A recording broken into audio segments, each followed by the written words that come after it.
can tell you passed from death unto life. He said you love your brother. You know, before I got saved, my friend, I didn't love anybody. It didn't seem like, you know, I had no thought of nobody else. It was all about me. I wanted everything given to me. But guess what? When Jesus put the Spirit in my heart, I got to thinking about others. The first thing, when I come to myself, it's what did I think of Mom and Daddy? What did I think of my brothers and sisters? I want them to have just a little bit of what I got. Hey, glory, guess what? They got some of it. Glory. I'm glad that He didn't just save me, but He's able to save the world, my friend. I'm glad He's able to save them all. Yes, indeed. I didn't know I was going to get started like that. The Spirit of God's real. Yes, it is. The Bible says, grieve not the Holy Spirit whereby you're sealed by. Yes. You know, if He says shout, you need to be a shout. You know, that's what Mary told him over there at the wedding feast over. He said, whatever He tells you to do, do it. Yes. Regardless of what it is, if He tells you to do it, it's in order. Yes. But if you just think up it on your own, it's not in order. But if God says do it, it's in order. Yeah. And guess what would happen? This topic will come off this place if we all followed the Lord. Amen. If we all got close enough to the Lord to be able to hear Him. Yeah. If we all got that close where we could hear Him talk one more time. And obeyed that voice, things would happen. Water would be turned into wine. You know what the wine represents? It represents the Spirit. Yeah. He said, come with a broken heart, a broken and a contrite spirit. He says, that I won't despise. When you fall down in the altar, and tears begin to fall, and you begin to get humble before the Lord, and He sees the tears that you shed upon the altar. You know what? Jeremy, he told one of the prophets over one, he says, I saw your tears. Told old Hezekiah one day, he says, I heard your prayers, and I saw your tears. And you've been over and you laid on the altar. He saw that. How does he see that? He sees that through the spiritual side. He heard that heart as it began to cry out to him. You know what? Hezekiah, you know what his trouble was? The Bible said he got built up in pride.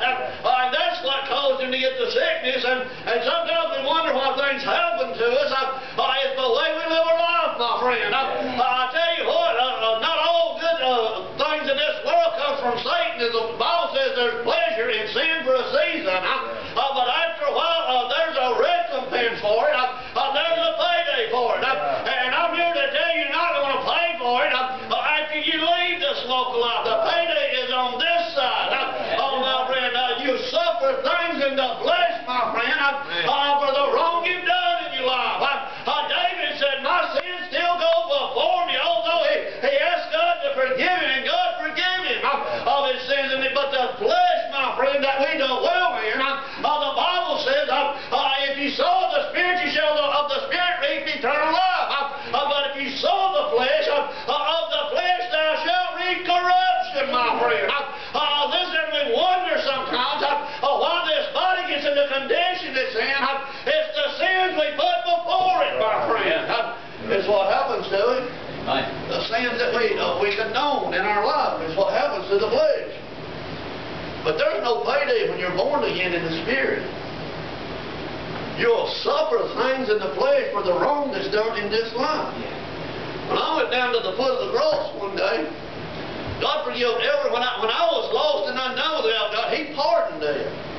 He pardoned every sin. He cast that as far as the east is from the west, over the sin of forgiveness. He cast that away.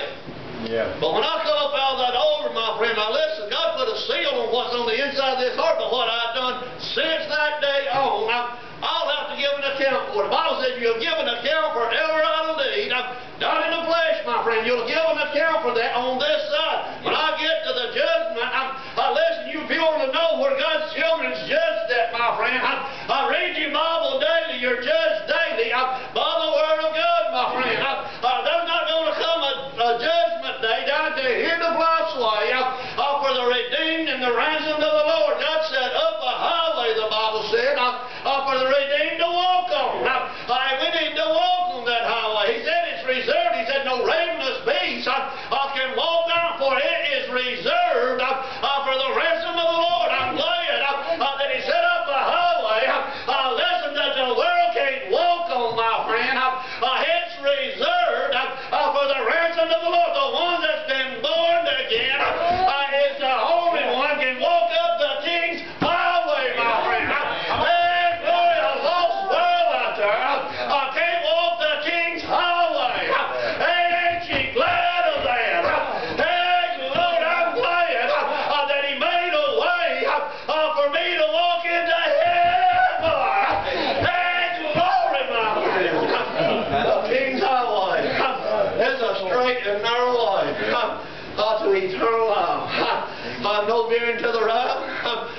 think I preached a little bit on that here the other day. About the cattle even got more sense sometimes than we do. When God told them to walk back to a best over there, the cattle just went to pulling the cart. And they headed back that way. And the Bible said they was blowing in the wind.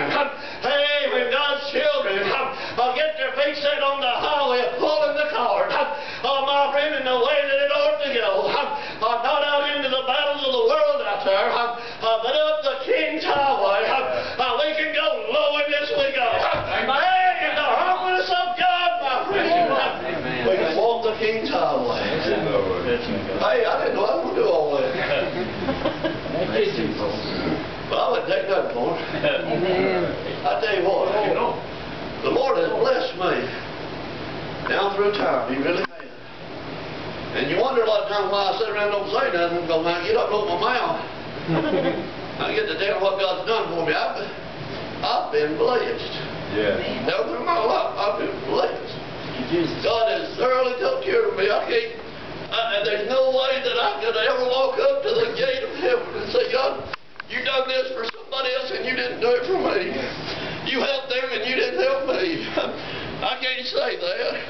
He gave me the same opportunity he gave them. And guess what? I took mine. Yeah. I took mine. If you turn him away, you may turn him away for the last time one of these days. That's right. And when God bids you to come to the altar, you need to come. Yes. He may not call you anymore. Right. He said, my spirit shall not always strive with me.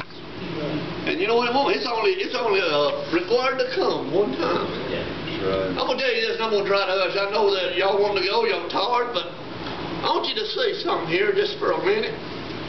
Abraham sent the servant, the best servant that he had, to get a bride for Isaac. He said the best he had, the best servant, the one that's been with him forever and ever. He said, come put your hand under my thigh and swear to me that you will go take a bride for my son Isaac of my kindred over there, and not take a bride for him in the land where I dwell at. I'm glad that God didn't take a bride for his son Jesus among the angels in heaven. I'm glad that he went to his kindred to take a bride for Jesus from the kindred down here. When he became my kindred, my friend, it's when he took on human flesh like you and me. He became my kindred. He became my redeemer.